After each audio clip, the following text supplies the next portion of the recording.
พุทธังสรณังคัจฉามิธัมมังสรณังคัจฉามิสังฆังสรณังคัจฉามิกราบนมัสการพระมหาเถระพระสังฆาธิการพระเถรานุเถระสวัสดีท่านผู้ฟังและผู้ชมทุกท่านที่ติดตามในรายการพระไตรปิฎกลอยฟ้าครั้งนี้เป็นครั้งที่46ในเรื่องสติปัฏฐาน4ตอนกายานุปัสสนาสติปัฏฐานอานาปานปภะอานาปานปภะคือการหายใจเข้าแล้วก็หายใจออก โดยมีสติเข้าไปตั้งอยู่หน้าที่ลมกระทบแล้วก็กำหนดรู้ถึงลมอย่าให้พังเผลอจนได้ฌานได้อัปปนาฌานก่อนแล้วหลังจากนั้นก็ออกจากฌานแล้วก็มากำหนดรู้ในกายานุปัสสนาก็กำหนดรู้ถึงทางเดินของลมแล้วก็ตัวสติจนสามารถที่จะได้วิปัสสนาญาณตั้งแต่ญาณที่1ไปจนถึงมรรคจนถึงผลอันนี้คือกายานุปัสสนานะครับซึ่งต้องทำอานาปานสติให้ได้ฌานก่อนแล้วก็ใช้อานาปานสตินั้นเป็นบาตรในการเจริญวิปัสสนาจนได้มรรคได้ผลแล้วหลังจากนั้นในประภาคที่สองในประภาคที่สองนี้ก็พูดถึงในเรื่องของเวทนานุปัสสนาสติปัฏฐานก็ยังใช้ฌานที่เราได้มาจากประภาคที่1อานาปานประภาคที่เราได้อัปปนาฌานแล้วก็ใช้อัปปนาฌานนั้นเป็นบาตรในการเจริญเวทนานุปัสสนาสติปัฏฐานจนสามารถเข้าถึงมรรคถึงผลได้เช่นเดียวกันครั้งก่อนเราก็ได้พูดไปนะครับไม่รู้ว่ามันนานแล้วจะจำได้หรือเปล่านะครับก่อนอื่นเราก็ไปดูจตุกาที่2ก่อนที่พระพุทธองค์แสดงไว้นี่เป็นคำแปลมาจากพุทธพจน์นะครับในจตุกาที่2เรื่องของเวทนานุปัสสนาสติปัฏฐานก็จะมีอยู่4ข้อนะครับส่วนในจตุกาที่1นี้เราจำได้แล้วไม่ต้องทวนนะพอมาจตุกาที่2เรื่องของเวทนานุปัสสนาสติปัฏฐานในข้อที่1ในจตุกาที่2หรือข้อที่5ของถ้าเราพูดโดยวัตถุ16นะครับว่าโดย16ข้อเนี่ยเขาอยู่ในข้อที่5แต่ถ้าว่าโดยในจตุกาที่2หรือหมวด2นี่เขาอยู่ในข้อที่1นะก็จะมีข้อความว่าเธอสำเนียกว่าเราจะรู้ชัดปิติขณะหายใจเข้าคือในขณะที่เราหายใจเข้าเนี่ยเราต้องรู้ชัดเรื่องของปิตินะครับปิติคือความปิ่มใจนะเธอสำเนียกว่าเราจะรู้ชัดปิติหายใจออกนี่ข้อที่1ข้อที่2เธอสำเนียกว่าเราจะเป็นผู้รู้สุขขณะหายใจเข้าเธอสำเนียกว่าเราจะเป็นผู้รู้สุขขณะหายใจออกอันนี้ข้อที่1ก็ปิติข้อที่2ก็เรื่องของสุขนะถ้าเราพูดถึงเราได้ฌานมาจากจตุกาที่1นะถ้าว่าโดยปิติก็คือเป็นองค์ฌานนะเป็นองค์ฌานของ ของตติยฌานนะครับ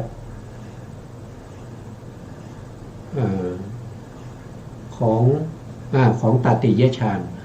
เพราะว่าฌานที่หนึ่งนี้ฌานที่หนึ่งมีองค์ฌานห้านะครับองค์ฌานห้ามีปิติเหมือนกันนะครับแต่เขาไม่พูดถึงไม่พูดถึงถ้าเป็นฌานที่สองเนี่ยก็ละวิตกกับวิจารนะก็มีปิตินะครับผมโทษทีนะครับเมื่อกี้พูดฌานสามจริงๆแล้วมันเป็นฌานที่สองนะที่มีปิตินะครับเพราะว่าละวิตกกับวิจารไปนะครับแล้วก็มีปิติเป็นฌานที่สามพูดผิดคือหมายถึงว่าผมเบอร์แล้วฌานที่สองเนี่ยก็จะมีองค์ฌานอยู่สามนะครับก็จะมีปิติมีสุขแล้วก็มีเอกคตานี่เรียกว่าเป็นทุติยฌานเพราะฉะนั้นในข้อที่5นี้ก็คือผู้ที่ได้ทุติยฌานนะครับถึงจะมีปิตินะท่านจะพูดถึงลักษณะในฌานที่สองทุติยฌานเพราะมีปิติปรากฏชัดเจนอันนี้คือข้อที่สองส่วนข้อที่3เนี่ยท่านบอกว่ารู้ชัดในเรื่องของสุขนี้ก็จะอยู่ในฌานที่3เพราะละปิติได้นะละปิติได้ฌานหนึ่งละวิตกวิจารนะพอขึ้นฌาน2มีปิตินะไม่มีวิตกวิจารพอขึ้นฌาน3ก็ละปิติก็จะมีสุขกับเอกคตานะก็จะเป็นลักษณะอย่างนี้นะข้อที่3นะเธอสำเนียกว่าเราจะรู้ชัดจิตตสังขารจิตตสังขารในที่นี้คือเวทนาแล้วก็สัญญาจิตตสังขารนะครับก็คือลมหายใจนั่นเองในขณะที่เราหายใจเข้าก็คือต้องรู้ชัดลมหายใจเข้าแล้วก็ลมหายใจออกนะโดยลมหายใจเนี่ยมันก็จะเมื่อเราทำจนชำนาญเนี่ยไม่ผิดพลาดเนี่ยลมหายใจมันจะละเอียดมันจะละเอียดมากมันละเอียดมากบางครั้งถึงกับลมหายไปนะครับในขณะที่ลมหายไปนะครับก็ต้องรู้ชัดในเรื่องของความรู้สึกในขณะนั้นนะครับว่าเวทนาสัญญาก็จำนะครับว่าจำตรงไหนก็คือจำในตรงที่ลมกระทบนั้นนะครับในลักษณะนี้นะครับก็คือรู้ชัดจิตตสังขารต้องเป็นลมหายใจเข้าและลมหายใจออกเพราะลมหายใจเข้าและลมหายใจออกเป็นตัวที่เขาเรียกว่าจิตตสังขารเพราะว่าถ้าไม่มีลมหายใจเข้าและหายใจออกเนี่ยกายนี้จะตั้งอยู่ไม่ได้นะครับเมื่อกายตั้งอยู่ไม่ได้สภาวะของนามธรรมไม่ว่าจะเป็นจิตเจตสิกที่เกิดอยู่ในร่างกายนั้นก็ตั้งอยู่ไม่ได้นะเพราะฉะนั้นก็ต้องรู้จิตตสังขาร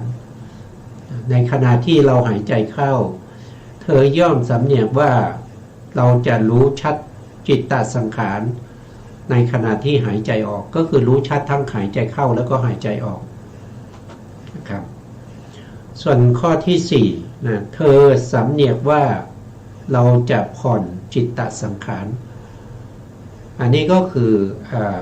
พยายามนะครับพยายามทำให้จิตเนี่ยให้ลมหายใจมันละเอียดนะครับให้ละเอียดยิ่งขึ้นนะครับแล้วก็ต้องรู้ถึงเวทนาและสัญญาในขณะที่เราหายใจเข้าในขณะที่เราหายใจออกนะนี่ก็เป็นจตุกะที่2แล้วเราก็มา มาสู่ในเรื่องของการประพฤติปฏิบัติในครั้งที่แล้วเนี่ยเราก็ครั้งก่อนๆนู้นนะเราพูดจนถึงการได้ฌานนะครับได้ฌานของปิติไปแล้วนะครับในทุติยฌานนะครับได้ทุติยฌานแล้วออกจากทุติยฌานแล้วก็มาใช้ตัวปิตินั้นเป็นบาตรในการเจริญวิปัสสนาจนได้มรรคได้ผลไปแล้วนะแล้วมาพูดถึงในเรื่องของสุขนะครับ สุขก็เป็นองค์ฌานเหมือนกันแต่สุขนี้อยู่ในตติยฌานก็ทำเช่นเดียวกันวิธีการก็เช่นเดียวกันนะครับกำหนดรู้ในเรื่องของสุขในที่นี้เป็นสุขทางใจนะไม่ใช่สุขทางกายสุขทางใจที่เป็นสมนัสเวทนาในชั้นที่สามเนี่ยมันเป็นสุขทางใจแล้วเราก็พูดถึงในเรื่องของวิปัสสนาภูมินะครับวิปัสสนาภูมิในวิปัสสนาภูมิเนี่ยเราก็พูดถึงเรื่องของมีอยู่ทั้งหมด6อย่าง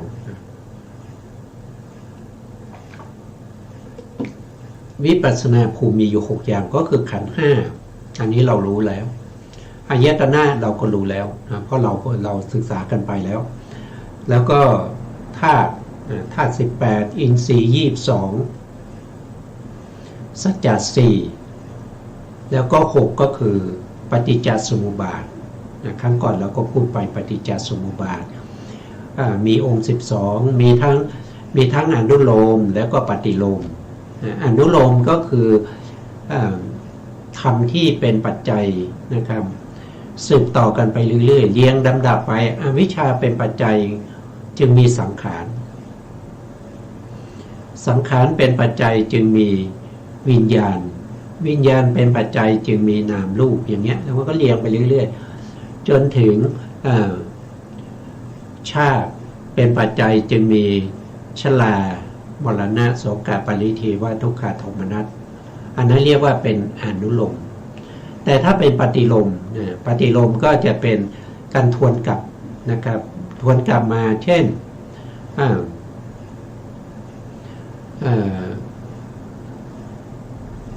ชรามรณะนะครับมีก็เพราะว่ามีชาติเป็นปัจจัยมีชาติเพราะว่ามีภพเป็นปัจจัยในลักษณะ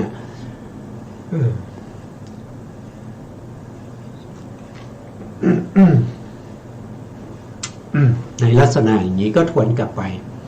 หรืออีกในหนึ่งนะหรืออีกในหนึ่งก็พูดถึงเรื่องของความดับก็คือสายดับก็เรียกว่าเป็นปฏิโลมเหมือนกันเมื่อสายดับเนี่ยเมื่อเราพูดถึงอวิชชาถ้าเรากำจัดอวิชชาได้นะสังขารก็ไม่มีก็หมายความว่าเมื่อเรากำจัดอวิชชาด้วยอรหันตมรรคโดยอวิชชานั้นไม่มีแล้วนะสังขารก็เกิดขึ้นไม่ได้เมื่อสังขารดับวิญญาณก็ดับเมื่อวิญญาณดับนามรูปก็ดับเมื่อนามรูปดับสลายตนะก็ดับเมื่อสลายตนะดับผัสสะก็ดับเมื่อผัสสะดับเวทนาก็ดับเมื่อเวทนาดับตัณหาก็ดับเมื่อตัณหาดับอุปทานก็ดับอุปทานดับภพก็ดับภพดับชาติดับเมื่อชาติดับชรามรณะโสกปริเทวทุกขโทมนัสจึงดับนี่ก็เป็นสายดับในปฏิโลมเราก็พูดไปแล้วเราก็เข้าใจแล้วนะครับ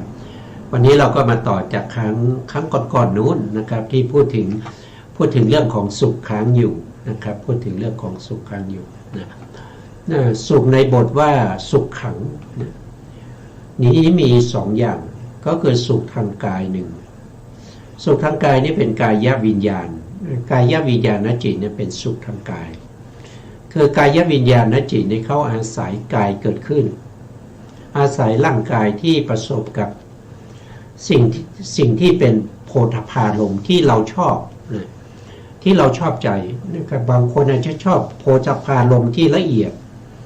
บางคนอาจจะชอบโผฏฐัพพารมณ์ที่เป็นอากาศนะครับหรือที่มีอุณหภูมิพอดีเย็นๆนะครับบางคนอาจจะชอบ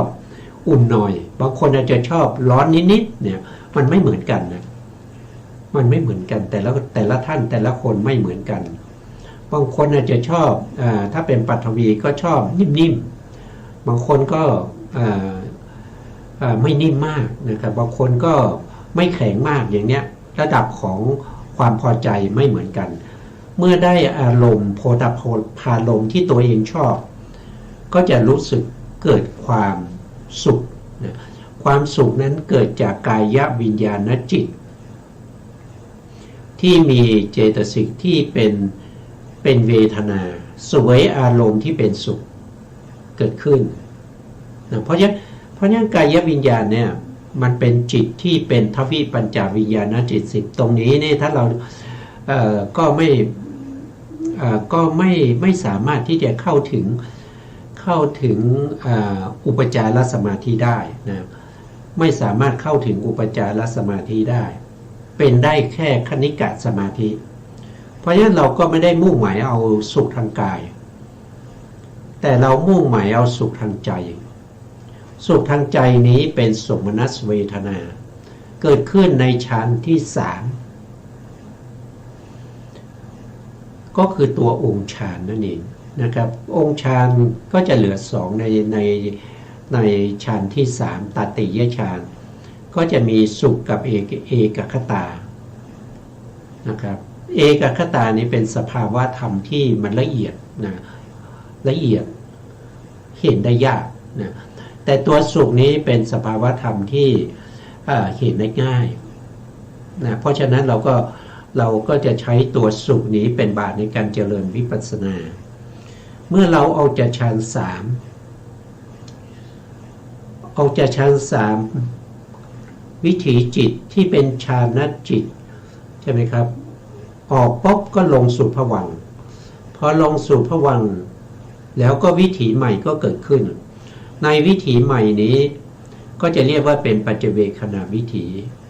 ปัจเจเวคขณวิถีตรงนี้จะมีสมาธิที่เป็นอุปจารสมาธินะครับพิจารณาในเรื่องขององค์ฌานก็จะเห็นตัวสุขนี้ได้อย่างชัดเจนนะเมื่อเห็นสุขนี้ได้อย่างชัดเจนท่านก็สามารถที่จะกำหนดถึงถ้าเริ่มต้นเลยนะครับก็ต้องกำหนดสุขนี้ว่ามีสภาวะอย่างไรนะครับมีลักษณะอย่างไรนะครับมีกิจอย่างไรแล้วก็มีอาการปรากฏอย่างไรแล้วก็มีเหตุใกล้ให้เกิดนะพวกนี้เราก็ต้องกำหนดรู้เหล่านี้ถ้าเราไม่กำหนดรู้เหล่านี้เราจะแยกความสุขไม่ได้นะครับเราไม่รู้จักสุขนะเรารู้นะครับแต่เราไม่รู้ลึกซึ้งจนเข้าถึงญาตปริญญาถ้าเรารู้อย่างธรรมดาทั่วไปเนี่ยเรารู้ไหมก็เราก็รู้อ่ะแต่ถามว่าเข้าถึงญาตปริญญาเข้าถึงนามรูปปริเฉทญาณหรือเปล่ามันไม่เข้าถึงเนี่ยถ้ามันเข้าถึงทุกคนที่มีสุขนะครับอย่างทุกวันนี้ที่เรามีสุขเนี่ยเดินไปเดินมาเนี่ยมันทุกคนมันก็ได้วิปัสสนาญาณกันหมดเลยใช่ไหมมันไม่ได้อะใครไม่รู้จักสุขทุกคนก็รู้จักใช่ไหมแต่วิปัสสนาญาณเกิดแล้วยังนามรูปปริเฉทญาณเกิดแล้วยังญาตปริญญาได้ไหมไม่ได้นะเพราะฉะนั้นต้องรู้ลักษณะที่จตุกะของความสุขแล้วก็ต้องทำให้เกิดความชำนาญจนเป็นปัจจักตักก็คือหมายถึงว่าถ้าประสบอารมณ์นี้ปุ๊บก็จะรู้ทันทีว่าสภาวะธรรมเนี้ยมันเป็นนามธรรมมันเป็นเจตสิกมันไม่ใช่รูปมันไม่ใช่สัตว์ไม่ใช่บุคคลไม่ใช่ตัวตนมันเป็นแต่สภาวะของสุขเนี่ยจะรู้อย่างนี้เมื่อรู้อย่างนี้สามารถแยกได้ว่าอันนี้คือสุขเวทนาทำไมสุขเวทนาเรารู้ได้เพราะเราทำเครื่องหมายคือสัญญาเรามีสัญญาจำได้ว่าลักษณะอย่างนี้ลักษณะอย่างนี้นะครับแล้วก็ลักษณะเขาเป็นอย่างนี้นะจึงเป็นสุขนะมันมีการสวยอารมณ์ที่เป็นสุขนะสุขในฌานใช่ไหมครับสุขในฌานนะครับไม่ใช่สุขในกามนะถ้าสุขในกามเนี่ยก็จะไม่สามารถที่จะเข้าฌานได้นะครับเพราะว่าการเข้าฌานเนี่ยเขาละกามได้นะละกามนะ แล้วก็ลัคนาที่จตุกะของสุขนะครับนะอยู่ตรงไหนเอ่ยขออนุญาตนิดหนึ่งนะครับเนี่ยถ้าเรามีการประพฤติปฏิบัติจนชำนาญจนได้มากได้ผลเนี่ยมันจนได้วิปัสสนาญาณนะครับมันก็จะรู้ซึ้งจนได้ถึงมากเป็นผลเนี่ยมันก็จะไม่ลืมนะครับมันก็จะไม่ลืมมันไม่เหมือนกับเราศึกษาเล่าเรียนใช่ไหมเราศึกษาเล่าเรียนเนี่ยเรารู้นะครับอย่างผมเนี่ยผมก็ศึกษาเล่าเรียนแต่ผมปฏิบัติไปไม่ถึงนะครับปฏิบัติยังไปไม่ถึงนะครับยังทำเรื่องของอานาปานสติก็ยังกำหนดในเรื่องของการขณานายนะครับในการนับลมหายใจยังนับลมหายใจอยู่นะเพราะฉะนั้นก็จำไม่ได้นะครับแต่ถ้าเราเข้าถึงวิปัสสนาญาณแล้วเราจะจำได้นะเราจะจำได้ไม่มีลืมนะครับ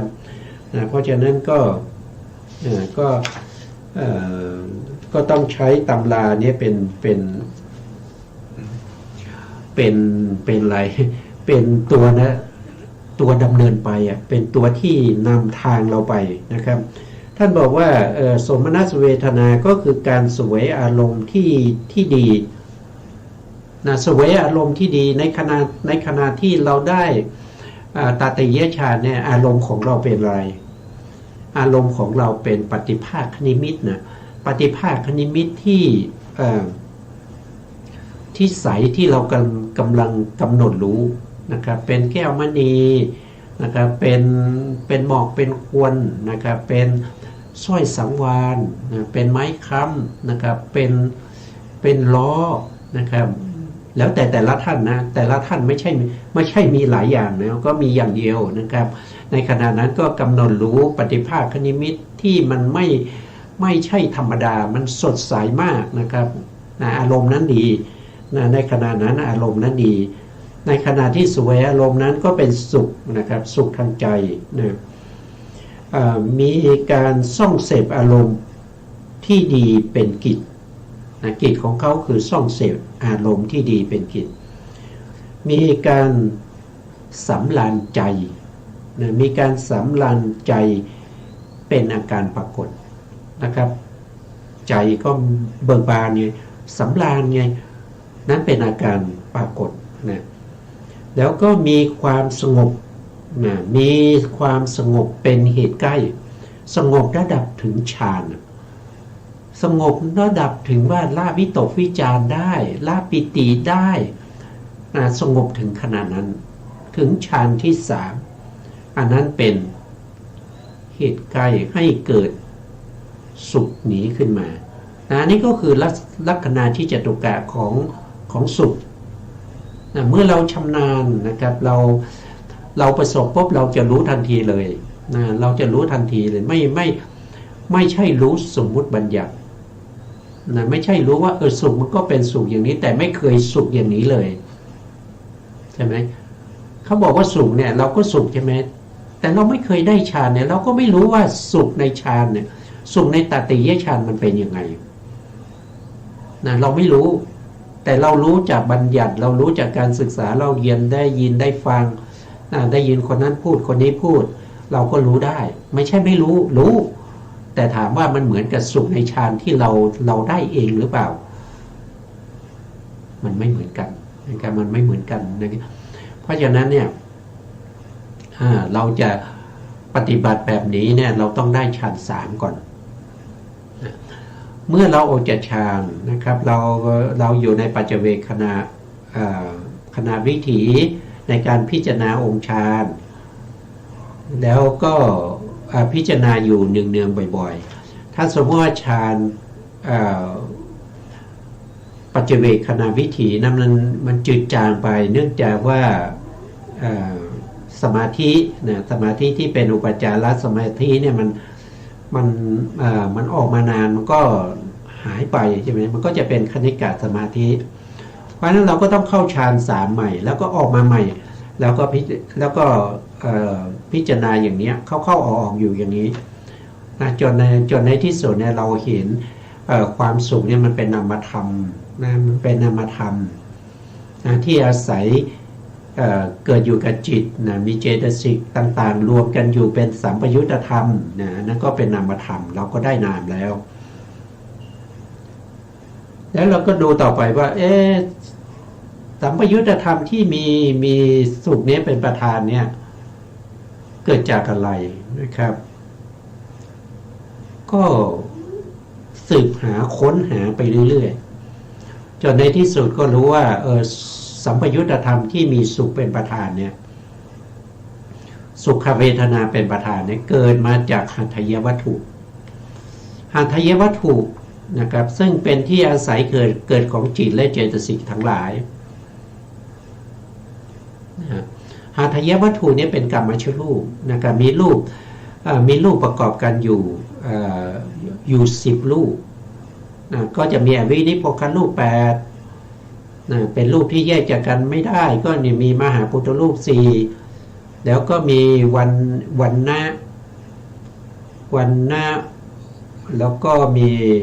คันธะโอชาแล้วก็อาหารประกอบกันอยู่เป็นเรียกว่าเป็นอวินิพพครูป8แล้วก็มีชีวิตะรูปอีกหนึ่งเป็นตัวที่รักษาไว้ซึ่งสภาวธรรมเหล่านั้นก็เป็นรูปที่9รูปที่10ก็จะเป็นหัตถยรูปเหล่านี้เกิดจากกรรมอย่างเดียวเนี่ยเราก็เห็นชัดได้เมื่อเราเห็นชัดอย่างนี้เราก็ได้นามรูปแล้วก็ได้ปัจจัยด้วยได้ปัจจยปริคหายานด้วยในลักขณะที่จุตกะข้อที่3ข้อที่3คืออาการปรากฏนะคือผลนะนั่นคือผลแล้วข้อที่4คือเหตุใกล้ให้เกิดนั้นก็คือเหตุเพราะฉะนั้นเราก็จะได้นามรูปปริเฉทญาณแล้วก็ได้ปัจจยปริคหายานเมื่อเราทำการพิจารณาอยู่อย่างนี้กำหนดรู้อยู่อย่างนี้เรื่อยๆจนจิตของเรามีกำลังมากแล้วก็แนบอยู่กับสภาวะธรรมที่เป็นรูปเป็นนามเป็นเหตุเป็นปัจจัยเหล่านี้ไปเรื่อยๆจนในที่สุดเราก็จะเห็นสภาวะธรรมเหล่านี้มีการเกิดขึ้นตั้งอยู่ดับไปก็จะปรากฏจริงๆแล้วเขาปรากฏอยู่แล้วอ่ะแต่เรามองไม่เห็นนะครับเรารู้ได้ด้วยการศึกษาแต่เรามองไม่เห็นด้วยการประจักษ์แจ้งแต่เมื่อเราเจริญกำหนดรู้พิจารณาถึงนามรูปปริเฉทญาณแล้วก็ปัจจยปริคหายานอยู่เรื่อยๆเนี่ยกำลังมันจะมากขึ้นก็จะตามเห็นว่ามันมีสภาวะความเป็นพระไตรลักษณ์นั่นแสดงว่าเราได้ญาณที่3สัมมัสสนญาณเนี่ยมันก็จะขึ้นไปเรื่อยๆอย่างเงี้ยได้สัมมัสสนญาณแล้วก็จะได้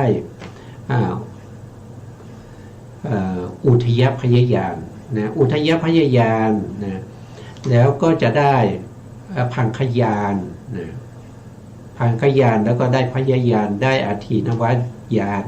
ได้นิพพิทายานก็ขึ้นไปเรื่อยๆจนได้มรรคได้ผลตามที่เราได้ศึกษาร่วมกันมาในเรื่องของในเรื่องของกายานุปัสสนาสติปัฏฐานนะครับก็จะเป็นลักษณะอย่างนี้นะครับต้องทำอย่างนี้นะบทว่าปะสังพยังจิตตสังขารังความว่าระงับคือดับจิตตสังขารที่หยาบๆอันนี้ท่านพูดในข้อที่3แล้วข้อที่1ปิติใช่ไหมครับข้อที่1เธอย่อมสำเนียกว่าเราจะรู้ชัดซึ่งปิติหายใจเข้าแล้วก็หายใจออกข้อที่2ยังไม่ลืมนะยังไม่ลืมนะเธอย่อมสำเนียกว่าเราจะรู้ชัดสุขนะหายใจเข้าแล้วก็หายใจออกมาถึงข้อนี้แล้วนะก็คือรู้ชัดจิตตสังขารนะข้อที่3นะอันนี้คือข้อที่3ต้องรู้ชัดจิตตสังขารก็คือทำให้ลมหายใจที่หยาบๆนั้นให้ละเอียดขึ้น นะแต่เมื่อว่าโดยพิสดารความดับจิตตสังขารนั้นพึงทราบโดยในที่ได้กล่าวมาในกายสังขารกายสังขารนี้อยู่ในไหนอยู่ในจตุกะที่หนึ่งนะอยู่ในจตุกะที่หนึ่งเนี่ยอยู่ในจตุกะที่หนึ่งนะครับ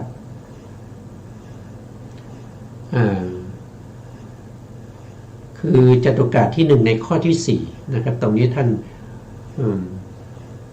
นแปลนะครับแปลท่านไม่ใช้บาลีนะก็อยู่ในจตุกะที่หนึ่งในข้อที่สี่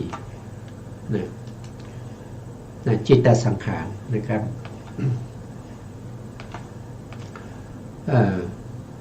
ความดับจิตตสังขารนั้นนะพึงทราบโดยในนะครับที่ได้แสดงมาแล้วในกายานุปัสสนาในกายานุปัสสนาสติปัฏฐานนะ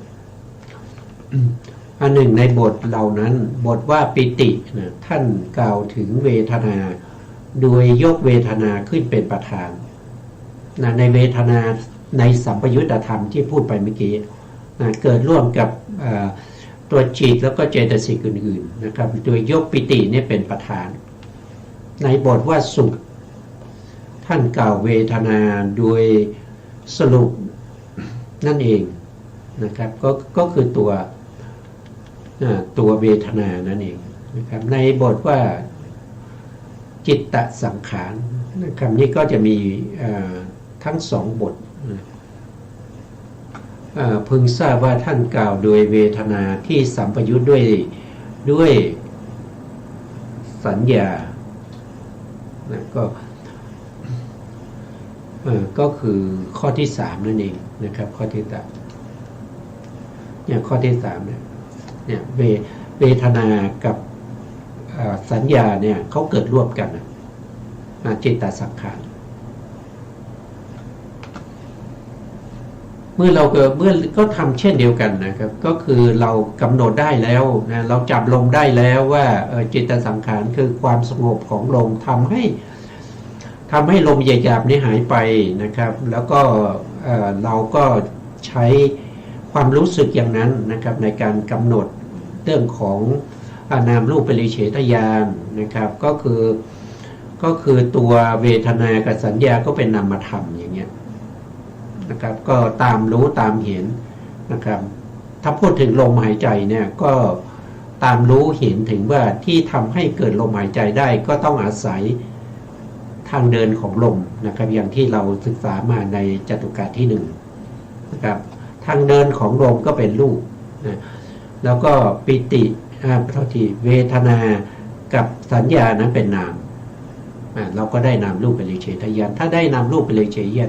ทญาณก็จะสืบต่อไปได้โดยไม่ยากนะครับ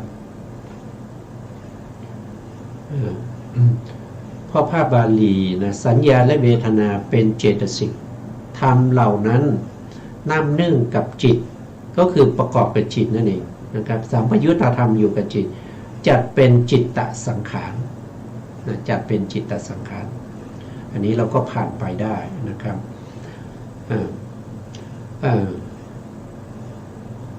ท่านบอกว่าในจตุกะที่สองเนี่ยเป็นในแห่งเวทนานุปัสสนาก็คือหมายถึงว่าเวทนานุปัสสนาเนี่ยเขาเป็นวิปัสสนาโดยตรงนะเขาไม่ใช่สมถะไม่เหมือนกับในกายานุปัสสนานะครับกายานุปัสสนานะต้องทำให้ได้ฌานก่อนนะแต่ตรงนี้เราได้ฌานแล้วเราก็สืบต่อมาได้เป็นเวทนานุปัสสนาจะปฏิบัติโดยไม่ผ่านฌานก็ได้เป็นประเภทที่เป็นสุขะวิปัสสกะนะครับเป็นบุคคลที่ได้มากได้ผลโดยไม่ใช้ฌานเป็นบาตรก็สามารถที่จะปฏิบัติได้ในเวทนานุปัสสนาสติปัฏฐานปฏิบัติยังไงก็กำหนดรู้เวทนาเมื่อเรายืนนะครับในขณะที่ยืนเราก็จะมี ความก็จะมีเวทนาบางครั้งเราก็มีความสุขใจ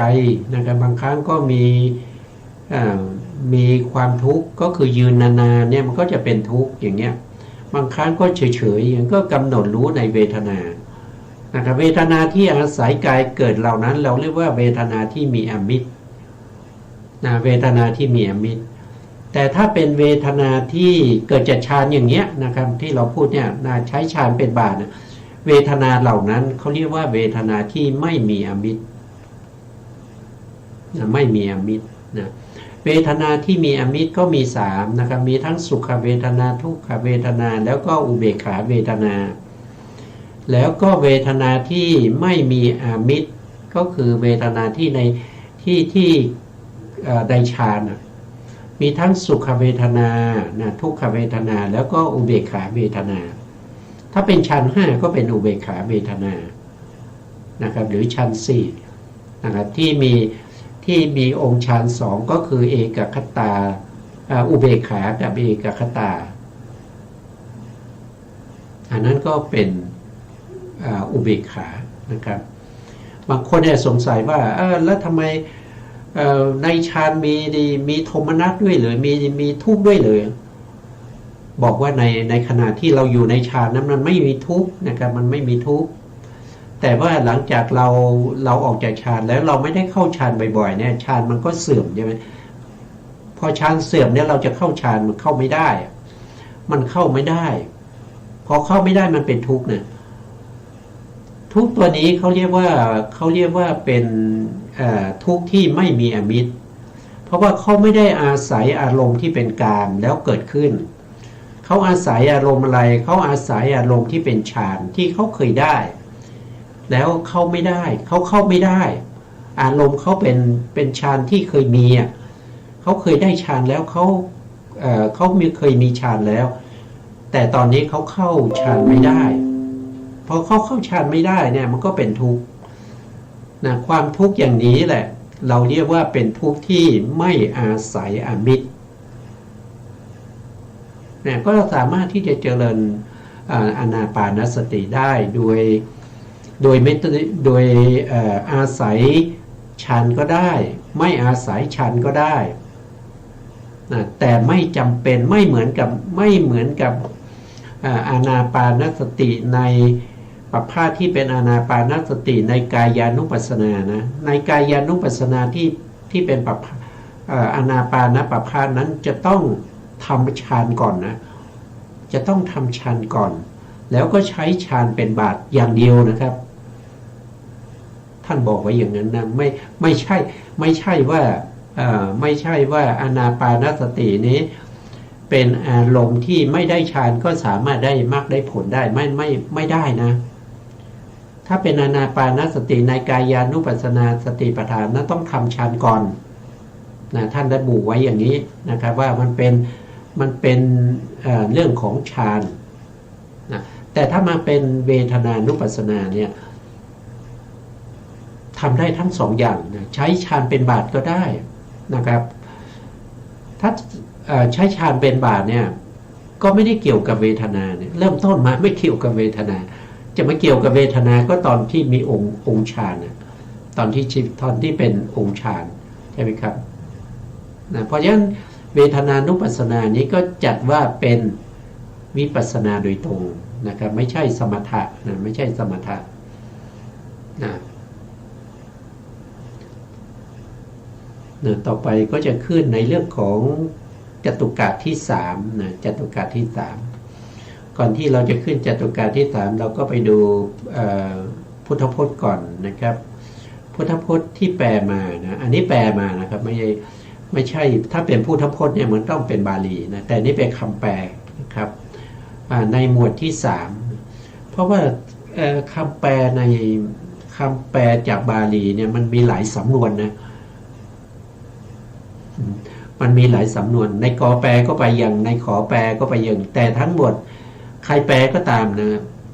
จะต้องมีอรรถะเหมือนกันคือเนื้อหาจะเหมือนกันเนื้อหาจะไม่ขัดแย้งกันแต่ตัวอักขระตัวสำนวนมันจะไปแตกต่างกันไปบ้างนะครับแตกต่างกันไปบ้าง ยกตัวอย่างนะครับยกตัวอย่างให้ดูนะครับอย่างเช่นเดี๋ยวผมดูคำแปลนะครับดูคำแปล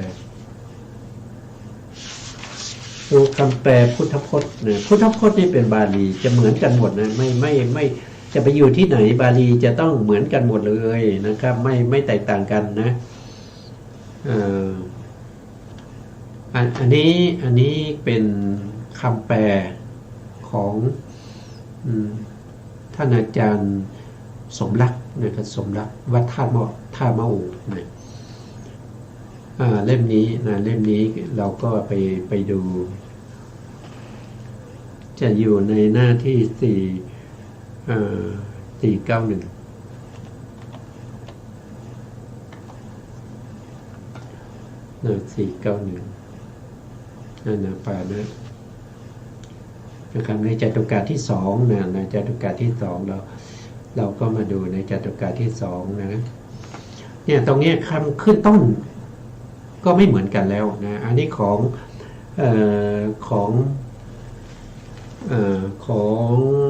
สมเด็จพุทธาจารย์นะครับอาสภะวัดมหาธาตุนะวัดมหาธาตุขึ้นต้นท่านก็ใช้คำว่าจตุกะ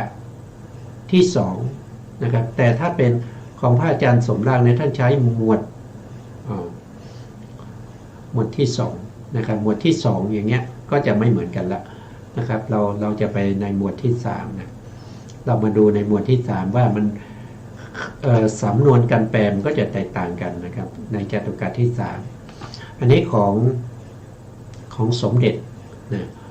ของพระอาจารย์นะจตุกะที่3นะ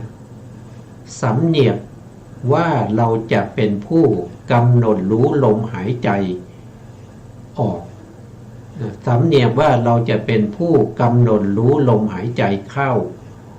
ท่านใช้สำนวนอย่างนี้แต่ถ้าไปดูของอาจารย์สมรักเนี่ยในหมวดที่3เหมือนกันนะเขาจะใช้อย่างนี้เธอสำเนียกว่าเราจะรู้ชัดจิตขนาดหายใจเข้าเธอสำเนียกว่าเราจะรู้ชัดจิตขนาดหายใจออกนะสำนวนเหมือนกันหรือเปล่าไม่เหมือนกันนะอันนี้แปลว่าอันนี้คือแปลนะครับแปลจากพุทธพจน์มาถ้าพูดถึงพุทธพจน์ต้องเป็นบาลีนั้นจะเหมือนกันหมดนะจะเหมือนกันหมดไม่ว่าจะเป็นตำราไหนจะต้องเป็นเสียงอย่างนั้นเหมือนกันหมด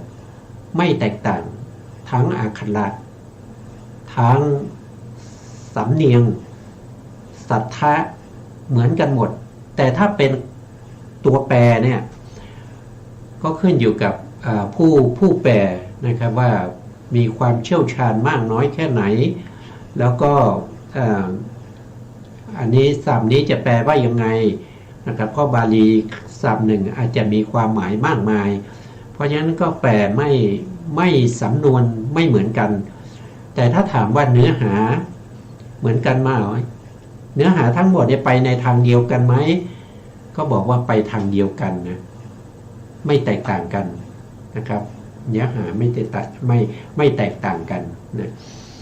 ก็ใช้สองเล่มนะก็ใช้2เล่มของพระอาจารย์สมรักท่ามะโอ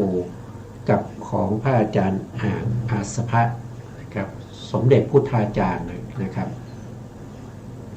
เราก่อนที่เราจะไปในจตุกะที่3เราก็มาดูก่อนนะครับว่าในจตุกะที่3มีอยู่4ข้อเนี่ยยังไงบ้างนะในจตุกะที่3ในข้อที่1เธอสำเนียกว่าเราจะรู้ชัดขนาดหายใจเข้าเธอสำเนียกว่าเราจะรู้ชัดขนาดหายใจออกสำเนียกยังจำได้นะครับสำเนียกก็คือศึกษาว่าหรือว่าใส่ใจว่าคือใส่ใจหรือกำหนดหรือพิจารณาจดจ่ออะไรก็แล้วแต่นะครับความหมายของสำเนียกเป็นสำนวนเก่าต่อไปในข้อที่2นะครับ เธอสำเนียกว่าเราจะทำจิตให้ล่าเริงขณะหายใจออกเธอสำเนียกว่าเราจะทำจิตให้ล่าเริงในขณะหายใจออกนะครับของพระอาจารย์สมรักท่านจะใช้ในช่วงที่หนึ่งก็คือหายใจเข้าแล้วก็หายใจออกถ้าจะเป็นของพระอาจารย์อัศภาก็จะหายใจออกก่อนหายใจออกแล้วก็หายใจเข้านะครับจะเป็นอย่างนี้นะหายใจออกแล้วก็หายใจเข้านะก็เราไม่แตกต่างกันนะความหมายบัดไม่ต่างกันเลยนะข้อที่สามเธอสำเนียกว่าเราจะทำจิตให้ตั้งมั่นหายใจเข้าเธอสำเนียกว่าเราจะทำจิตให้ตั้งมั่นหายใจออกข้อที่สี่เธอสำเนียกว่าเราจะทำจิตให้หลุดพ้นนะหลุดพ้นตรงนี้ท่านวงเล็บไว้นะครับหลุดพ้นจากอะไรหลุดพ้นจากนิวรณ์ทั้งหลายนะในขณะหายใจเข้าเธอสำเนียกว่าเราจะทำจิตให้หลุดพ้นจากนิวรณ์แล้วก็หายใจออกก็จะเป็นลักษณะอย่างนี้อันนี้เราก็กลับไปหน้าเดิมนะครับ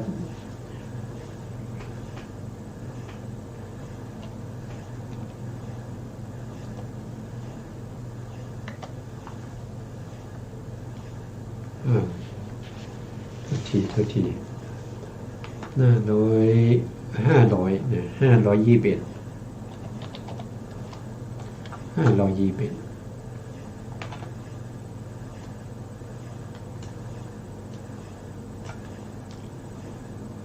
ในจตุกะที่3นะเราก็มาดูรายละเอียดกันต่อนะครับอธิบายในจตุกะที่3นะครับแม้ในจตุกะที่3พึงทราบภาวะที่ภิกษุกำหนดรู้จิตกำหนดรู้จิตนี้เป็นจิตตานุปัสสนาสติปัฏฐานนะอันนี้เป็นจิตตานุปัสสนาสติปัฏฐานอานาปานสตินั้นเป็นกายานุปัสสนาสติปัฏฐานต้องทำให้ได้ฌานก่อนแล้วก็ใช้ฌานเป็นบาตรในการเจริญวิปัสสนาพอมาในจตุกะที่2ก็เป็นเวทนานุปัสสนาสติปัฏฐานอันนี้เป็นวิปัสสนานะเป็นวิปัสสนาโดยตรงนะแล้วมาจตุกะที่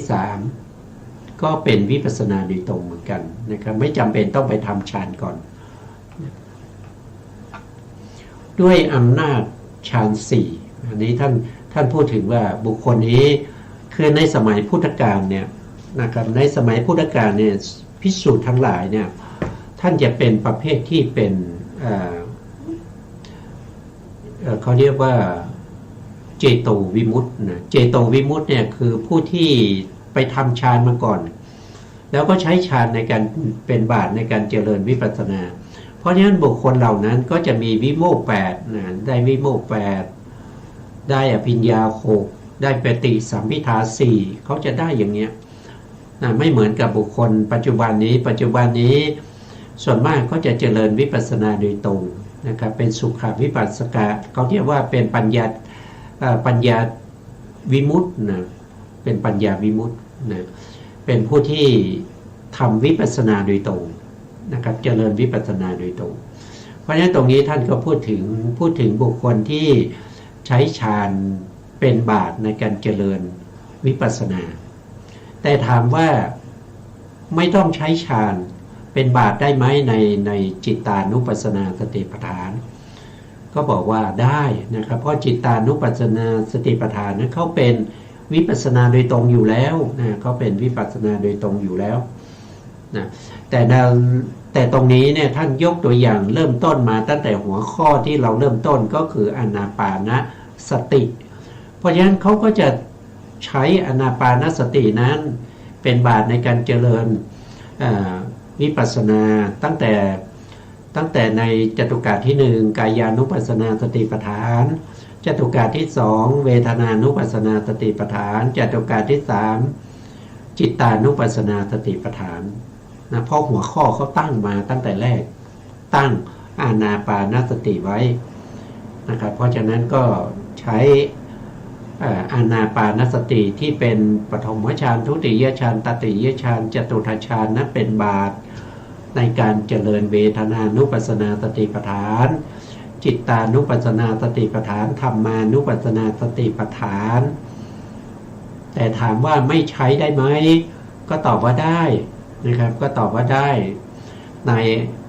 เวทนานุปัสสนาสติปัฏฐานจิตตานุปัสสนาสติปัฏฐานแล้วก็ธรรมานุปัสสนาสติปัฏฐานนะเพราะฉะนั้นท่านจึงแสดงตรงนี้ไว้ว่าด้วยอำนาจฌานเท่าไหร่ฌานที่สี่นะบทว่าอาภิปะโมทยังจิตตังความว่าภิกษุสำเนียกว่าเราจะยังจิตให้บันเทิงนะบันเทิงให้ปลื้มให้เริงร่าให้เบิกบานนะครับแล้วก็หายใจออกหายใจเข้าอันนี้คือสำนวน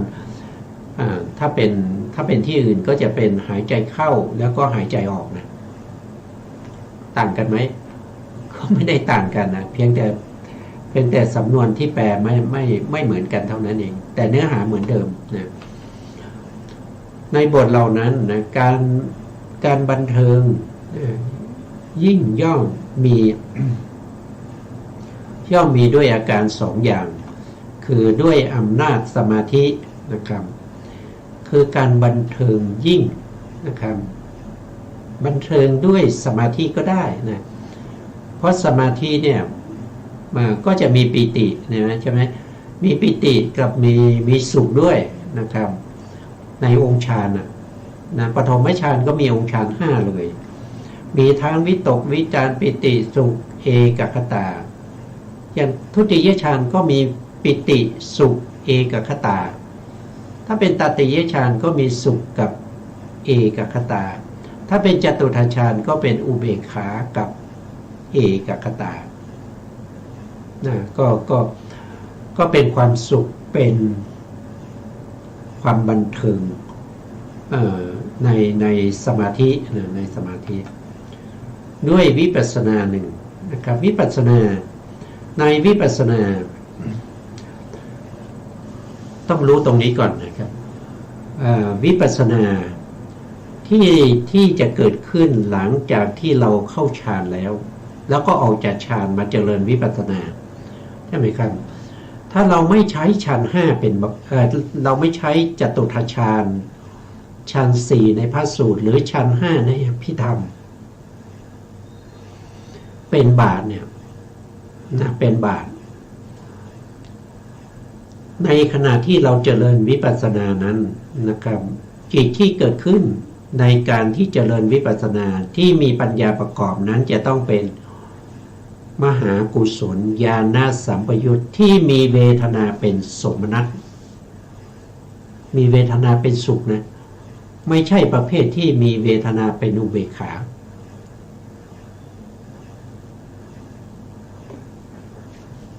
ต้องเข้าใจตรงนี้นะเพราะเราจะทำจิตให้มันบันเทิงให้ปลื้มให้เริงร่าให้เบิกบานเพราะฉะนั้นมันต้องเกี่ยวกับเรื่องของสุขแล้วก็ปิติเพราะฉะนั้นในขณะที่เราพิจารณาด้วยวิปัสสนาเนี้ยมันต้องเป็นมหากุศลญาณสัมปยุตที่เป็นเวทนาที่เป็นสมนัตเป็นตัวที่มาพิจารณาองค์ฌาน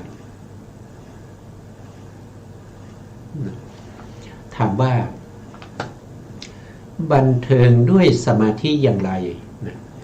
แก้ว่าภิกษุเข้าฌาน2มีปิตินะปิตินี่เป็นความเอิบอิ่มนะเป็นความเอิบอิ่มเป็นความปลื้มนะบางครั้งตรงนี้ท่านก็บอกว่าเป็นความเริงร่าเบิกบานตัวปิตินะเธอยังจิตให้บันเทิงให้ปลื้มด้วยปิติอันสัมปยุตด้วยธรรมในขณะที่เข้าฌานขณะที่เข้าฌานนั้นก็คือ เขามีสุขอ่ะเขามีปิติเขามีสุขเพราะเป็นฌานสองใช่ไหมฌานสองต้องมีสุขแล้วก็มีปิตินะเขาไม่ใช่อุเบกขาเขาไม่มีอุเบกขาเพราะองค์ฌานเป็นปิติสุขแล้วก็เอกคตาเพราะนี่มันมีความสุขนะเขาจะเอาไว้แค่นี้ก่อนนะครับเพราะเวลาเราหมดแล้วนะครั้งต่อไปเราก็จะมาพบกันใหม่ในโอกาสต่อไปนะครับวันนี้เวลาเราหมดแล้วนะ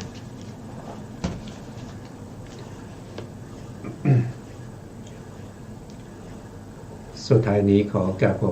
ขอบพระคุณพระครูสมุทรวิสุวัตรวรกิจโจผู้อำนวยการสถานีวิทยุเพื่อการศึกษาพระพุทธศาสนาและวัฒนธรรม FM 104.5 เมกะเฮิรตซ์วัดฝายหินจังหวัดเชียงใหม่และขอกราบขอบพระคุณพระครูปริยัติยานุศาสตร์ขอบคุณท่านผู้ฟังและผู้ชมทุกท่านที่ติดตามในรายการพระไตรปิฎกลอยฟ้าพบกันใหม่ในโอกาสต่อไปครับวันนี้ลาไปก่อนครับสวัสดีครับ